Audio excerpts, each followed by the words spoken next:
Hello, welcome to this video all about phonics in nursery settings. I've been a primary school teacher now for nearly 20 years, but I'm very fortunate in that I had a year's experience managing a nursery setting. The nursery took children aged from 2 years to 4 years, so today I'm going to dip into some of that experience and help you understand what phonics should look like within your nursery setting to make sure that the children soar when they start school. Phonics should focus at nursery settings on a few different areas: talk, listening, communicating, being able to rhyme and orally blend and segment. If the children leave your setting able to do those things, you have set them up to be outstanding reading, writers and spellers. Many people hear the word phonics and automatically think about letters and sounds. Phonics does not begin with letters and sounds. It begins with developing the children's ability to truly listen and to communicate articulately and clearly. Part of the pressure in moving on to phase 2 too early comes from a lack of understanding about what it is children need in order to be excellent readers, writers and spellers. So I'm not blaming anybody at all, but hopefully this video will help people to understand why they shouldn't rush on to phase 2 and should focus their experiences with the children all around phase 1. I have done a video previously on phase 1. It's a 2-part video and I really recommend that you watch that to understand just how crucial phase 1 is. I'm not going through all of the different aspects today because that's already within the other video, but what I'm going to do is explain and give you a few ideas about what phonics could look like within your setting.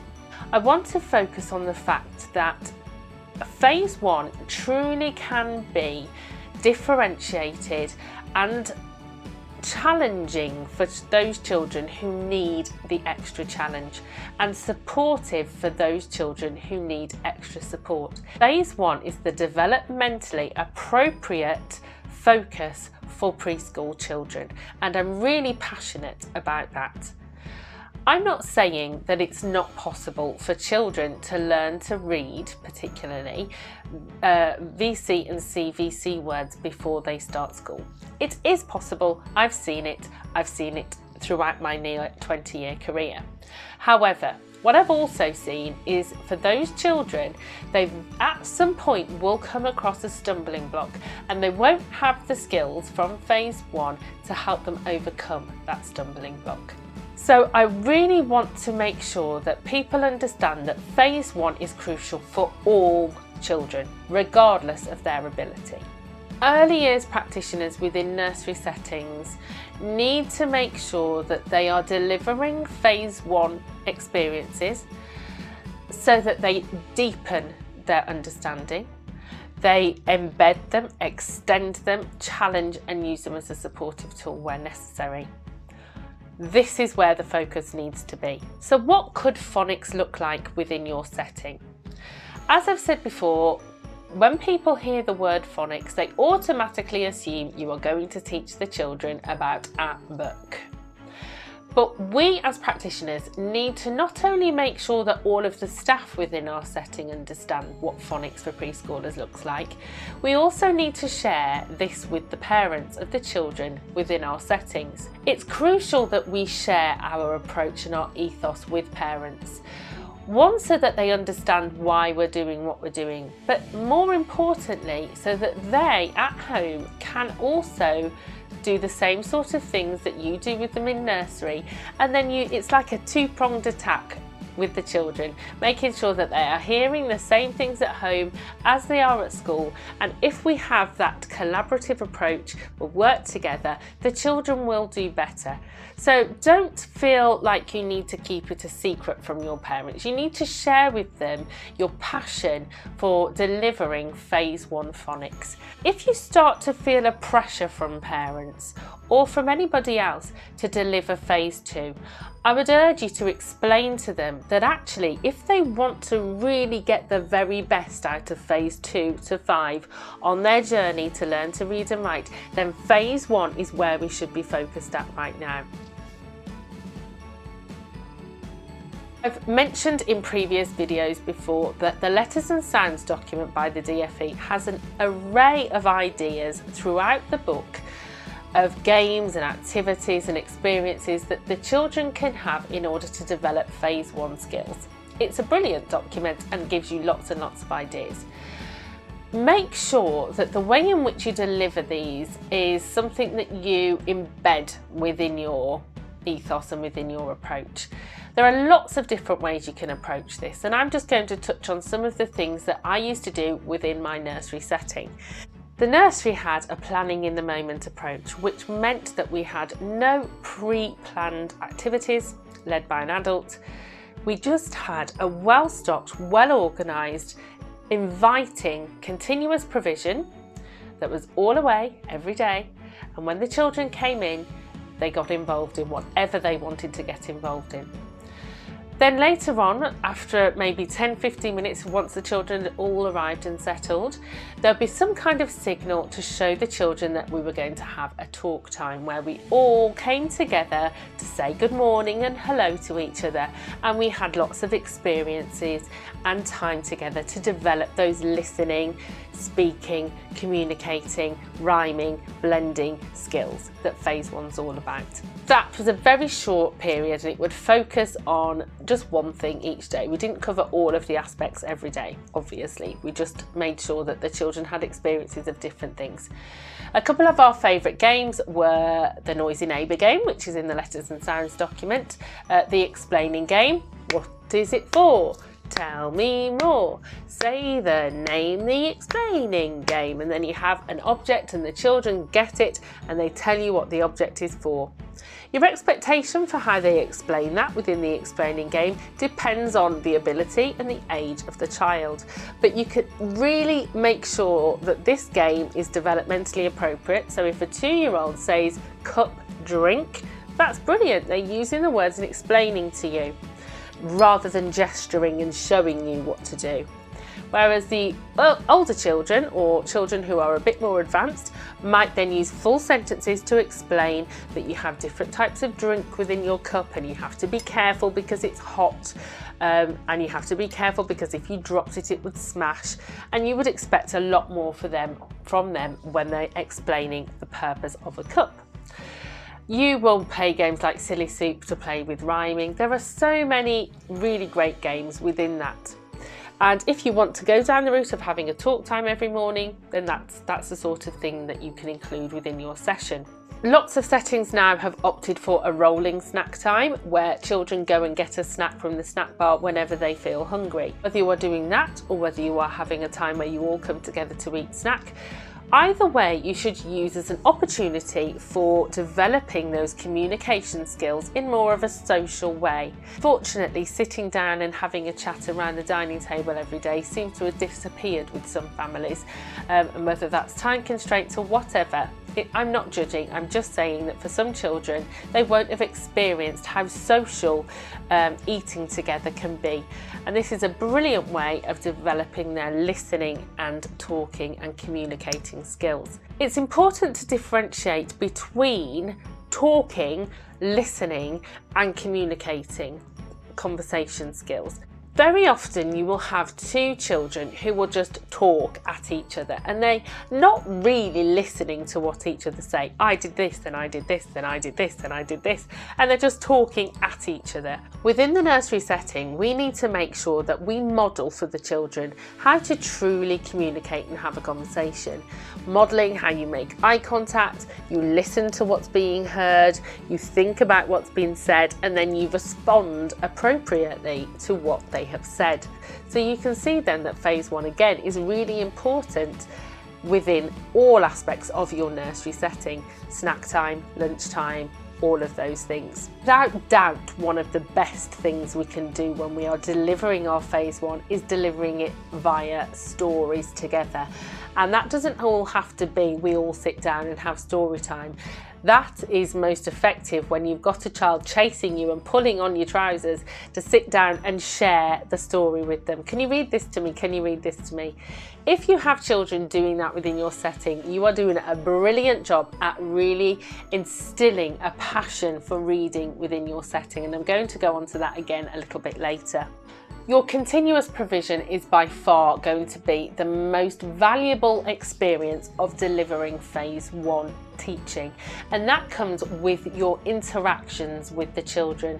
So when you are playing, you might start rhyming, or you might identify when you're playing in the kitchen that the sausages are sizzling and that begins with s. Can you think of anything else that begins with s? Socks and all of those things, just as you are playing with the children. And that doesn't need to be pre-planned or adult-led. That needs to be a natural occurrence as you play with the children. These learning opportunities will just present themselves to you. So as long as you as a practitioner have a good understanding about phase one and all the different things that need to be covered in phase one, you can embed that within your interactions with the children at a time that is natural, and it comes up naturally. Because if the children are engrossed in their play and these things occur naturally, they are more likely to be interested and remember them and use them themselves. See, on lots of Facebook groups and conversations about, I have boys within my setting who won't mark make or won't read or won't do this and won't do that. What you need to be aware of is these children are at the stage they are at. And I saw a really lovely quote earlier, I'll try and share it on here, about how if a flower hasn't blossomed yet, you don't change the flower or fix the flower, you fix the environment within where the flower is. If children are not mark making, it's not them, something wrong with them. In fact, they are where they are. What we need to do is understand how we as adults within the setting can give those children a reason to mark make. And that doesn't mean setting up an activity where the boys will all come over and have a go because you've put some cards on the table with pens attached to them. That's not truly going to engross the children for a long time. They might be engaged for 5 minutes, half an hour, but will they go back to it time and time and time again, day after day after day? And will it encourage them to transfer that pen to a different activity? What I believe is the best thing we can do to get those children mark making is giving them and showing them a real purpose. Why do we write, and why on earth do I need to pick up a pen or a pencil? Well, let's think about as a scenario where the boys are, and I'm saying boys because these are the ones that I see most often, but it's just as appropriate for girls, where boys are running around the setting with the cars, zoom, and all they do every day is play with the cars. Great, they're engaged, they're interacting with their peers, they're getting engrossed in their imaginative play. How can we get from that to making sure that children have some experience of mark making and have a desire to want to mark make? Imagine a scenario where the boys are whizzing around with their cars and one of them, the wheels drops off, and they come to you and they say, I'm really sorry, I've broken the car. You say, oh dear, you need to be more gentle next time. Let's make a list of the fact that we need to get a new car. So you show the children how you are making a list on your clipboard of things you need to get. Say then a week down the line, you've got a new car for the children to play with. You get those boys over and say, oh, look at my list. We had car on here, didn't we?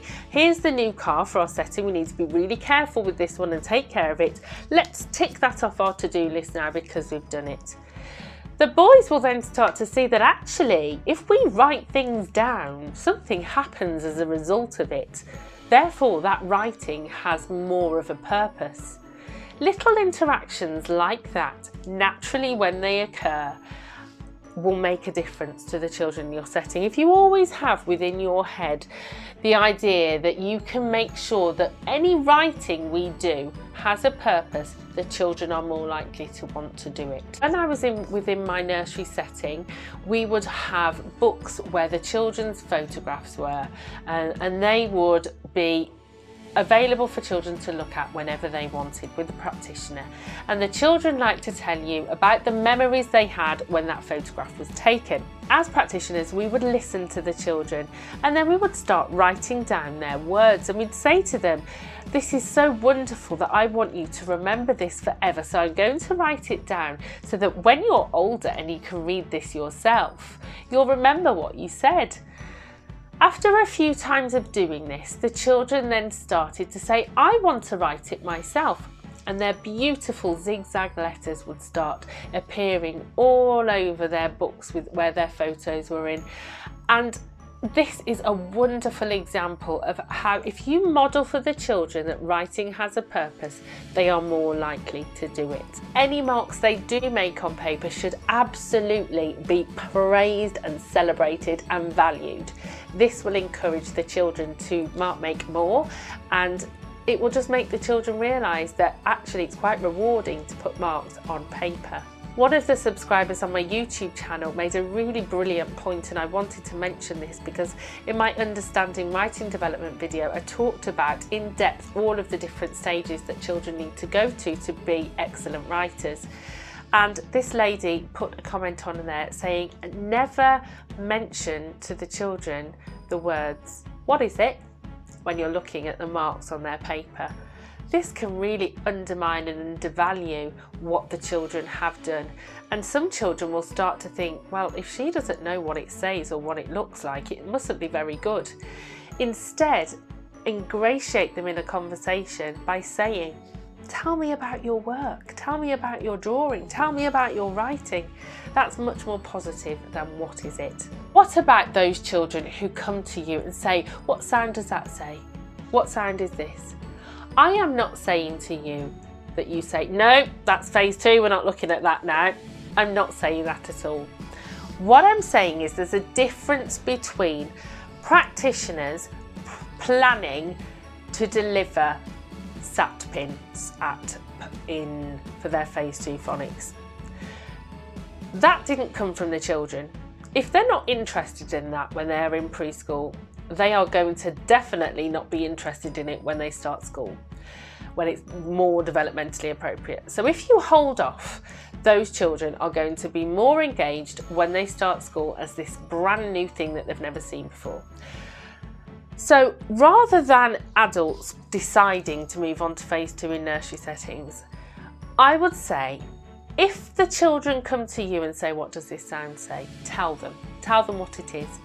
But your job is not then to teach them the rest of the sounds. Your job is to follow that interest in a natural way. So imagine Rosie has come to you and said, what sound is this? And you say, oh, that's a P, Rosie.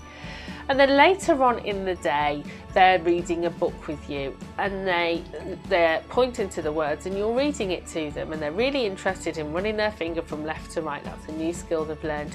And then you can say, oh, there's a P. You saw that earlier, didn't you?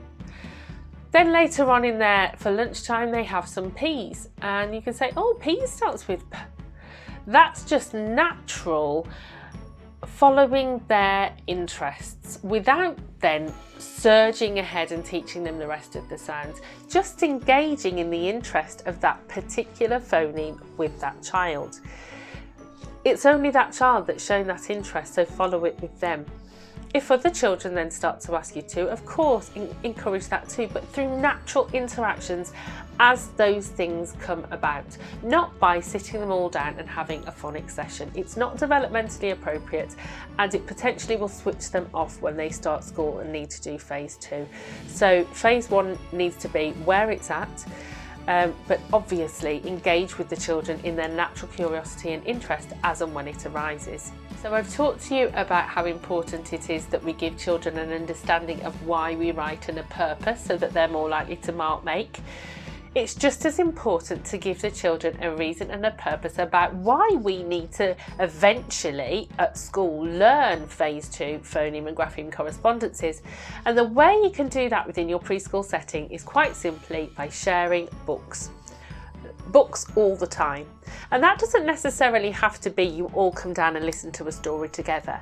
That could be within your continuous provision setup. If someone's got a book in their hand and they're chasing you around with it, just reading it to them, making sure that that interest, that thirst for books is driven by the children. Yes, of course, you're going to have to inspire the children to enjoy books, particularly children who do not have an interest from home, by sharing books and making sure it's a book-rich environment for the children.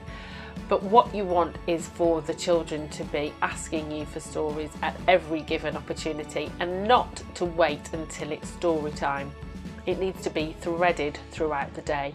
We want the children starting in their reception year as hungry, desperate to learn to read themselves, because the nursery setting at which they were at have told them so many beautiful stories that they want to be able to do that themselves, and now that they are at school and ready to start that journey. So what I want for every preschool practitioner, every childminder, every nursery setting is to really consider, are we currently delivering phase one as well as we could?